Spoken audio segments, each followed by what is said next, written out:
This is the opening to The Legend of Zelda Breath of the Wild. It's a great example of how a game's opening can leave a lasting impression on the player and set the tone for the rest of the experience.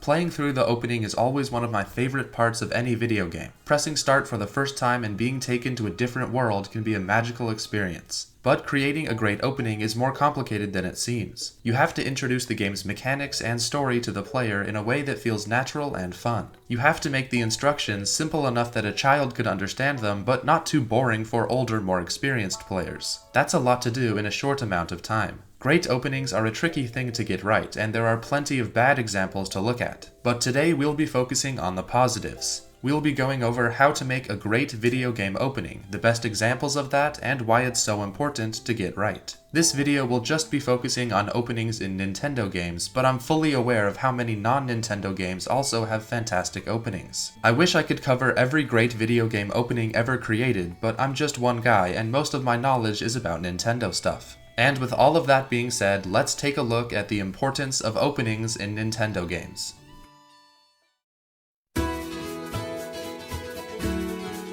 So why are openings so important? Well, I'm not a professional game developer or anything, but in my experience, the opening to a game is important because it sets the tone for the entire game and often serves as the main motivation for the adventure. You never know where the player's headspace is at the beginning of the game. Maybe they have been eagerly anticipating this game for months, so you don't want to disappoint them. Or maybe they aren't sure if they will even continue playing past the first few hours, so you have to convince them that this game is worth their time. Overall, you only get one chance to make a first impression, so it's very important that you make a good one. Another thing I love about video game openings is that there isn't one set way to do them. This opens the doors of creativity and allows the developers to try something new and unique. But I think all video game openings should answer the same three questions. What is this game about? How do I control it? And why should I care? To make a successful opening, you have to at least be able to answer these three questions. The answers don't have to be the same for every game, but you have to have those three things in order to keep the player fully invested. Now, before we start looking at examples, let's define what an opening actually is. I wish there was one simple answer, but it's more complicated than that. An opening isn't the same as a tutorial. In a tutorial, the only goal is to answer the second question, how do I control it? But an opening has to answer all three questions. A game's opening cutscene can often answer the first and third questions, but since it's a cutscene with no actual gameplay, it can't answer the second one.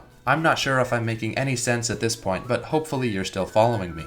I think another fascinating element of this topic is how Nintendo has evolved their formula over the years when it comes to making openings. If we look back at their earlier games, there's often much less structure and hand-holding. But over the years, the openings in Nintendo games have continued to get more and more restrictive. The Legend of Zelda series is a perfect example of this. In the very first Legend of Zelda game from 1986, there is hardly any sort of structure at all. After getting some quick backstory on the title screen, the game starts up and boom, you have full control and can go anywhere. You can go either up, left, right, or into this cave. Because the cave is the only option that's different from the rest, the player is much more likely to go there first. Inside the cave, you get this short dialogue interaction before you pick up your new sword and head back out into the world. And that's it. That's the entire opening. Just like that, the game answered the three questions and gave you everything you need to start your adventure. What is this game about? Well, from the title screen text, we know that Ganon has the Triforce of Power and he wants the Triforce of Wisdom. So Zelda split it into 8 pieces and was then captured by Ganon.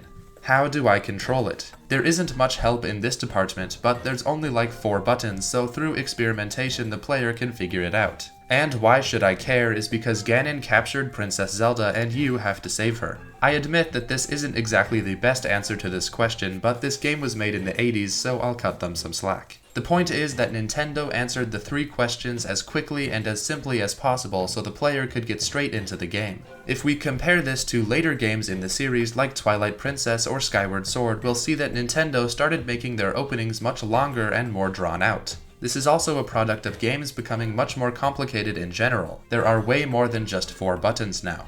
The stories these games are telling are also more complex, which makes answering questions 1 and 3 a lot harder. Personally, I really don't mind the longer openings of Twilight Princess and Skyward Sword, but I can totally understand why they frustrate some people. And more recently, with Breath of the Wild, we've started to see Nintendo move back towards the more simple and straightforward way of making openings. A fun way to test the length of an opening is to see how fast you can die. In both the original Legend of Zelda and Breath of the Wild, you can die surprisingly soon after starting the game, while in other Zelda games it takes much longer. Both the short and long styles of Zelda openings work well, and both are perfectly valid ways to start an adventure. It really comes down to personal opinion that determines which of these styles you prefer. Okay, sorry, that was a lot of Zelda talk, so let's move on.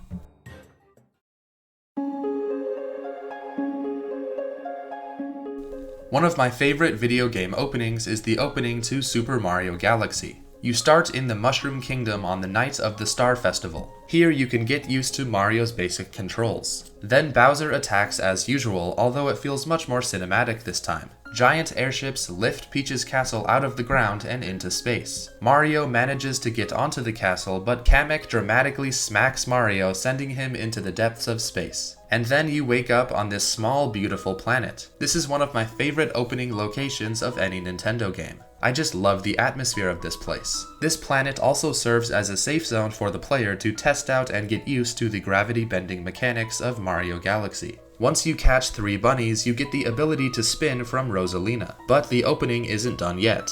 You then use a launch star and fly over to the first real challenge of the game. Now there are holes in the planet with a black hole in the middle, which perfectly tests the movement skills from the earlier planet. You continue launching from planet to planet, stomping Goombas, turning on switches, and eventually you get the Grand Star. This opening easily answers the 3 questions. It shows you everything Mario Galaxy is all about, gradually teaches you how to control Mario, and gives you the motivation to save the galaxy through Peach and Rosalina. I think this opening is incredible, and it's the perfect start to the game. Sticking with Mario for just a little while longer, there's also Super Mario 64. This one may not count as a full opening, but I still want to mention it. Mario 64 opens similarly to the original Zelda. It gives you the basic information you need and then gives you a playground to experiment and play around in. I especially love Bowser's message once you enter the castle. It just gets straight to the point. This actually might not be the best example of an opening, but it's just so iconic that I had to talk about it. Another one of my personal favorites is the short opening to Wii Sports Resort. You skydive out of a plane above Woohoo Island, linking up with other Miis. Then everyone makes one last big formation, you all pull out your parachute, and there's the game's logo. Then it brings you to the title screen where you can see all the Miis gliding high above the island. Honestly, this isn't even that good of an opening, but I just think it's so charming. I also want to quickly mention Animal Crossing. There's nothing quite like starting a new game of Animal Crossing.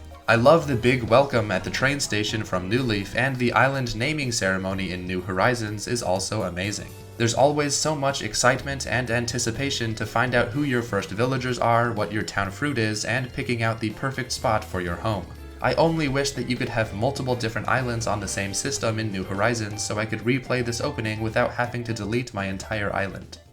And last but certainly not least, there's the opening to Super Metroid. This is definitely one of the greatest video game openings of all time. It starts with the super cinematic title screen, which pans over a creepy science lab with a single Metroid in the middle surrounded by dead bodies. Then you get some super interesting backstory from Samus, and then you go into the creepy lab from the title screen, where we can see that the Metroid from before has escaped. Heading into the next room, you see the Metroid on the floor, but once you approach it, Ridley appears out of nowhere and starts attacking you. After trying your best to defeat him, he flies away and the self-destruct sequence is activated. A timer appears on the screen and you have 60 seconds to escape back the way you came. The screen shakes like crazy and the whole place starts to collapse. And as the entire space station explodes, Samus's gunship barely makes it out and flies away. What a fantastic opening. It perfectly sets the tone for the game, teaches you the basic controls, and sets up the story in a compelling way that makes the player care. The Metroid series always has amazing openings, but I think Super Metroid is the best one by far.